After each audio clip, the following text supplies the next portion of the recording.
Okay, so I'll start first of all by talking about a little bit about how I got to learn so much about feed formulation. And I think it's important that I do that because today I use that knowledge and my expertise in that area to help farmers who own farms. I mean, who owns that some of them had facilities that run into millions of naira, and they raise. I have a farm that I installed one of my applications for that had over 12,000 layers in production.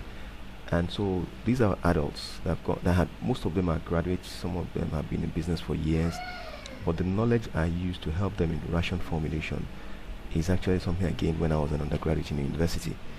And that's why I feel it's important to mention the time I spent with the Students Farm Research Foundation in the University of Ibadan. As a member of that organization, I was in that organization from my third year to my final year. And that was for 3 years. I was able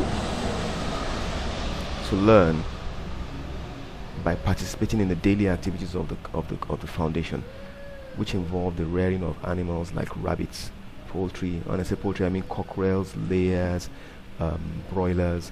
We raised all sorts of animals. We had eggs we were selling virtually every day. We would sell off our layers, we would sell off our broilers at the right season, and we were self-funding. In other words, the money we made was what we plowed back into the business to keep the farm going. We never had to borrow. We didn't need patrons to donate money for us like people would do today. They say they're students and they want money. We actually raised our money. We used to have an end of year party every year, and we actually used to give ourselves lots of farm products, eggs, chickens and all that, and we would even give to our patrons who didn't have to give out their own money to us. Instead, they just get, I mean, many of them were lecturers in veterinary medicine and agriculture, and so they would bring in they're much older than we were and more experienced, so whenever we had issues we could go to them for help. But most of the time we ran the organization ourselves. We kept our own purse. I was the supplies coordinator in my final year, and we never ran out of money because we always channeled the money and used it for what we meant. I kept a basic I did some basic bookkeeping, which I learned from my uncle, and so we kept track of what was coming in and what was being spent. I would take the ration formulated by the project coordinator, who was like the president of the club, and I would take that and go to the feed mill and get the ration compounded along the lines of the formula he had prepared. And every time we had a problem with the supply of a particular ingredient, we could quickly make changes because of our knowledge of feed formulation. He was extremely good at it, and he later taught the rest of us, and we could equally come up with a different ration using some other ingredient. Sometimes we run out of palm kernel cake, sometimes it would be groundnut cake, sometimes it would be maize, and we would use something else like sorghum to replace maize. And we always had very good performances. Sometimes we would have disease outbreaks like gumboro, and we would have to manage it, to still make the most of our production season.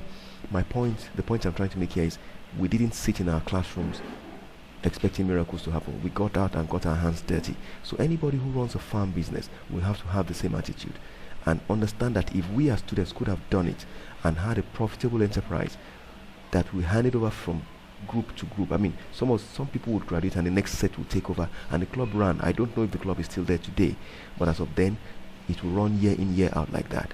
And the business was profitable. If students could have done it in a university, I believe that any adult who's running a real life business can succeed at it as well. The core focus you should have is on lowering your cost of production, and the area where you have the greatest expenses is in the area of feeding. That's why you need to understand the science of ration formulation, and you should understand how to do the computation, okay? Understand the principles behind it, understand the issue relating to nutritional factors, understand how you need to explore the use of alternative feed ingredients that are lower cost, and also understand how to use my ration formulator, the software which you have bought. I assume you're going to, because there's no way you're going to get this video series without that. It all comes as one package. That's the plan I have.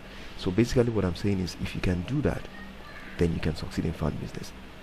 And then, like I said, again, I'm repeating it, if students could have done it as undergraduates in the university, there's no reason you as an adult, already a graduate, running a real life business, cannot succeed. So in the next clip, I'll start talking about the feed ration formulation process.